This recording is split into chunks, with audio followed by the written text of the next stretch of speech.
polarized world that we live in, and the precipice of what's to come, and this singularity event of everything, right? Because it's like we're 0.01% of understanding of the universe, and then it's like boom, when you hit that point, it's everything all at once. And well, the upside down is now real, I guess, is how it'll become this quantum entangled fourth dimensional reality, or fifth 5D. What's your aspects on this portal anti-gravity AI breakthrough that is coming? And the aliens. I don't know. I don't want to comment too much about the AI because it's always listening, right? And it might not like my opinions on certain things, or it might love my opinions on others, but I'm not here to please that thing. So I don't know what is all going on in the deep dark AI world. I have a pretty good idea what's going on as far as publicly. I mean, they've been making steady progression, small steps. One of the most interesting things, though, in terms of possible future computing technologies that I've seen recently was just earlier today, and I seen a fantastic, amazing idea using plasma for computing, because it is a dynamic,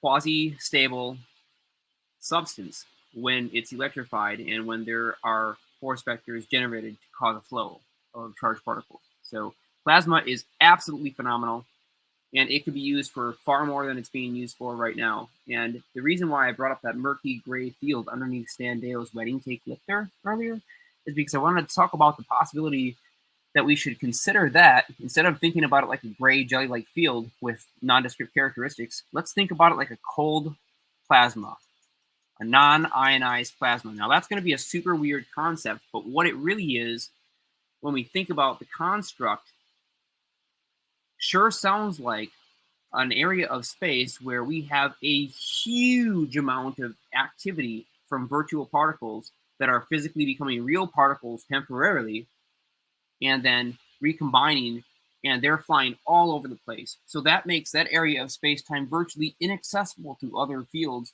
in order to travel through it, because it's so perturbed. The energy density of that space-time is so high. And I think we've seen these effects in a lot of other places as well. Everything from the Hutchinson effect, where you have things kind of phasing in and out. Like the ball lightning arc plasma, essentially. Right. Think about some of the weird electrical phenomena from extremely high velocity charges that are being ripped apart in a tornado. We see tornado debris being able to penetrate stuff that there's just no way it could do, even at the velocities that it could be flying at with wind acceleration. There's just no way that you're going to get a piece of straw, say, to be sticking through wooden fence posts. It's not going to happen. So something is happening that's very strange around a tornado in terms of how it's moving the charges, that is physically modifying the binding energy between molecules in that local space where that's happening. And so we see this in nature. We see this all over the place. There's lots of examples of very unusual behaviors and activities when fields interact, and when things are moving in different reference frames. Sometimes charges moving really fast compared to, say, the observer, like you on the ground. And that also then has me thinking of rotating monoatomics and dust. Well, the fictional story, or fictional program, His Dark Materials, but they call it quantum, like angel dust, but is it monoatomic dust? Is that this quantum stuff? And then you mentioned super cold, where it's like it's crystallized, it's solid. Is it monoatomic dust interacting? And when you spin it at certain velocities, which circling back to the beginning of the stream when I was playing Dutch Sense and he was showing Mr. Fix-It Rick's spinning plasma vortex there, or plasma bulb, and its effects, that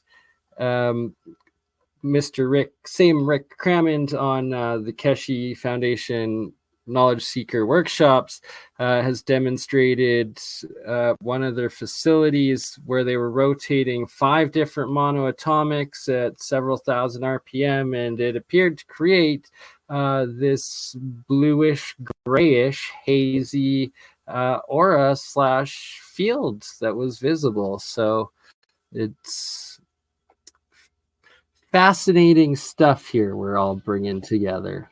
The description of visible fields is one of the most fascinating parts about this all, because if we got Standale's wedding cake that generates this gray hazy field underneath it, and then we've got the USS Eldridge that generates a green thick fog around it, and then we've got Andy's experiment where basically you've got what looks like a jelly ball or like a jelly blob that's nearly 1.5 feet, almost 2 foot wide, that's wobbling back and forth and floats towards the chandelier, and as it passes through, it makes the chandelier appear as if it's melting, but as soon as it passes through, it goes completely back to normal. Like, there are a lot of examples of super strange visible phenomena happening with really high energy discharges and high impulse levels, but a lot of these things, they all follow a high Q system, meaning that you had built up a superposition of the magnetic field over time. And there wasn't an instantaneous effect. The field had to be built up. The stress on local space had to be accumulated before these effects could emerge out of that local space.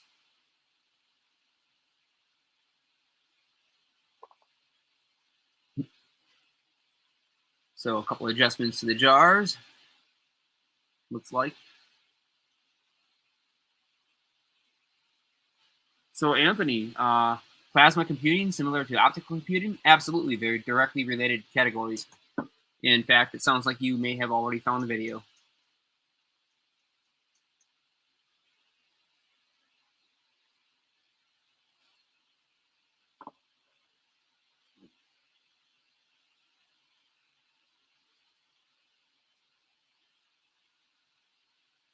All right, that view looks pretty good, Burn.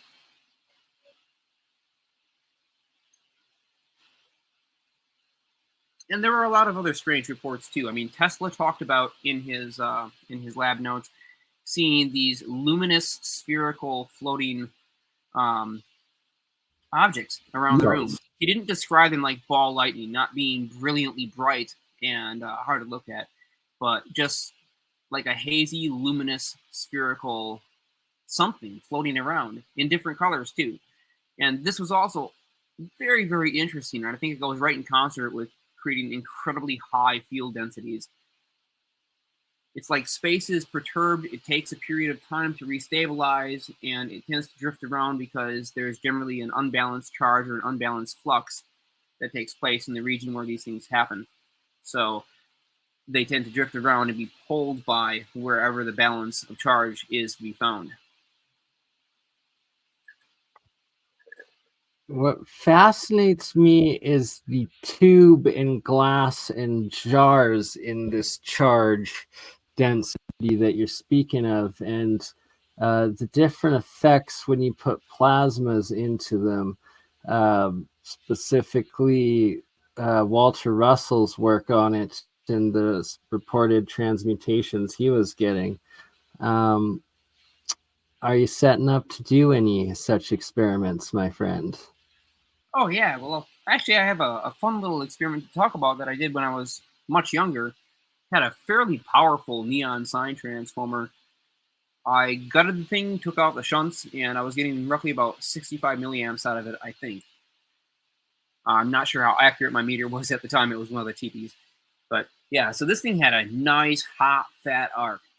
And I set up a Jacob's ladder.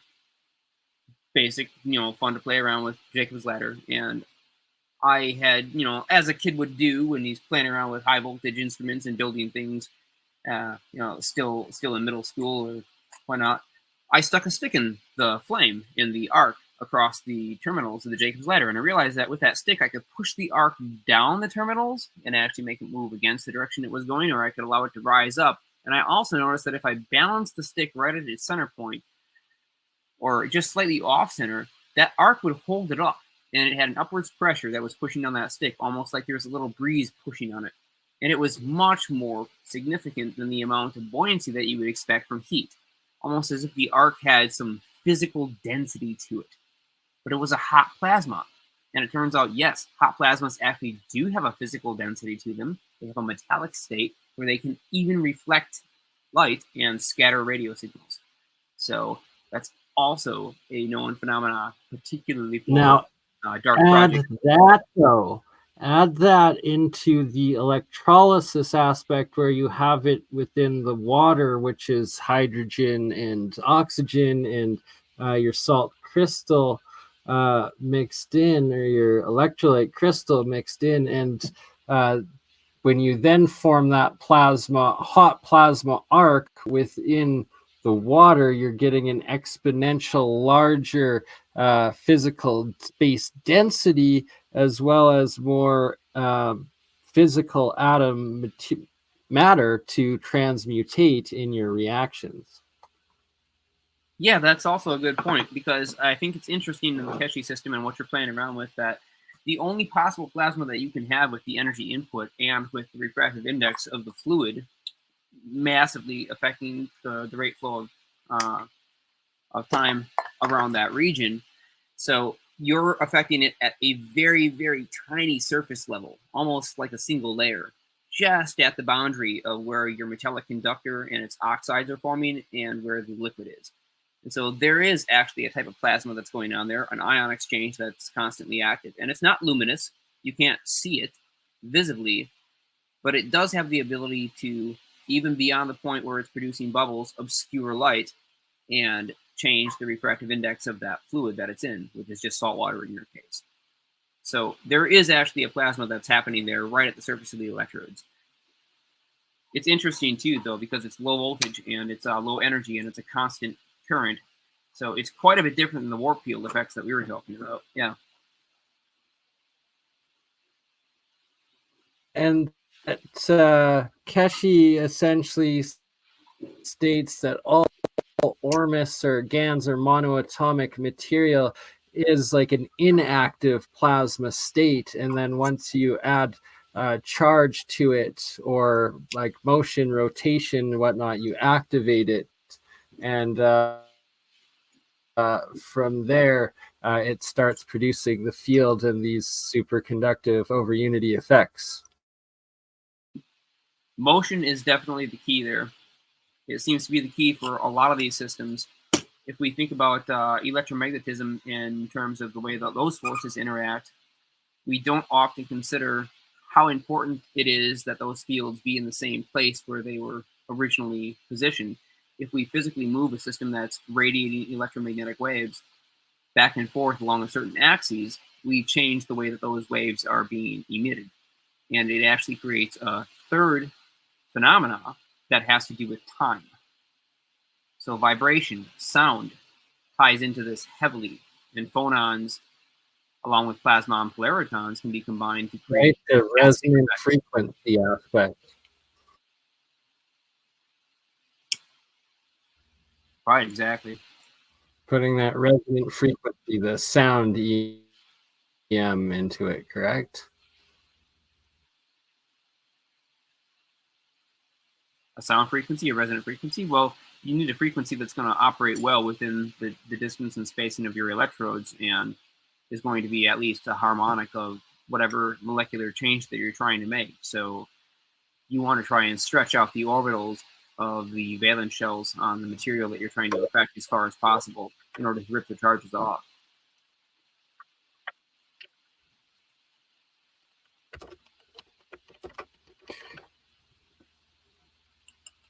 I see. Sorry, just responding to Clitter78F. And to everybody, my apologies. I need to tackle my emails. Been neglecting them for the last week or two. I will make sure to check out the video of your UFO video. Do you mind a brief description right now? What type? Are they the orbs? Are they like plasma orbs, right? Because there's that kind. Then there's like this tic tac. Then there's the TR3B style. And then there's like the swarms, and then the cylinders, of course. And then there hasn't been that many, classical disc-shaped UFO sightings recently. What's going on with that? What's your thoughts on that, Jeremiah? It is interesting. I haven't really been keeping up with all the reports of new UFO sightings. It seems like it's almost impossible to sort through everything that's being posted these days. And now people can just download apps to basically, send their friends fake UFO videos where augmented reality helps stabilize some things for them. There's so much crap out there right now. It's super hard to figure out what's real and what's not, and you would have to devote a tremendous amount of time just to dig through the trash and find anything that looks like it's got some tangible effects. I would tell everybody all the telltale characteristics of how to spot these videos, but at the same time, I'd also be educating the fakers on how they can make them even more hard to discern if we ever did look. So I think I'll not do that. There is a list though of the knowns, the common knowns of sightings of advanced flying craft. And they range everything from distortion of the way that light travels past these things being impossible to focus on, to having multispectral luminous outputs that specifically align with the wave bands of ionizable gases, and particularly there's a wavelength shift that we also look for. I'm not going to say what it is. So there's a lot of stuff to try and discern the fakes from the real stuff, and I'll tell you, there's a lot of fakes out there right now.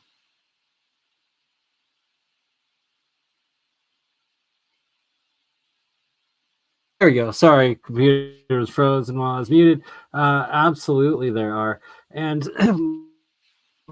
I'm more going from the aspect or thought or perspective of that we have the Pentagon releasing all the Tic Tac UFO stuff, and then Ashton Forbes potential, what also looks like these Tic Tac / drone plasma style UFO technology, and that they have yet to officially acknowledge like the disc-shaped UFOs that appear throughout all of history and UFO UAP lore, as well as the cylinder ones, especially considering a recent interview with Gary Kinnan, and where he stated that when he hacked the NASA and got into whatever, that they buffed the images or scrubbed the images, that he saw a couple of them with these cylinder craft on them.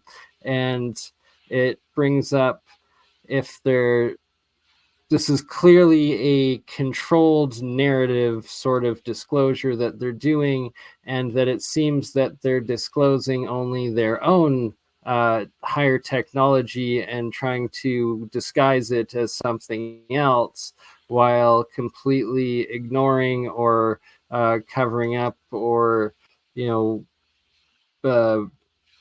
just basically that of the historical disc craft and these cylinder crafts. I think if you keep on traveling up the hierarchy, eventually people that go higher and higher up are going to be more aware of exactly who built it and what it is.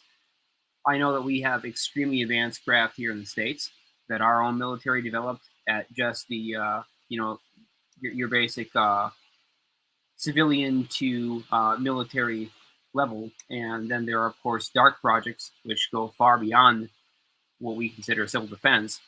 And a lot of those, they don't really answer to anybody, and they'll pass down enough to, say, the Air Force, the Navy, whatnot, in order to make it worthwhile for the investment. But ultimately, a lot of these contractors, they operate entirely independent of any kind of oversight. So the chances are we have a whole lot of very advanced tech that would be probably most of what we see in our skies. And I also think that we have visitors that are coming from probably outside of this solar system and stopping by. I don't know if we have trade deals with them or whatnot. I have no idea where they are located at home, what they look like, or what kind of personalities they might have. But I would say it's extremely unlikely that we're alone in this universe. or even just in this part of our Milky Way galaxy. Absolutely. What do you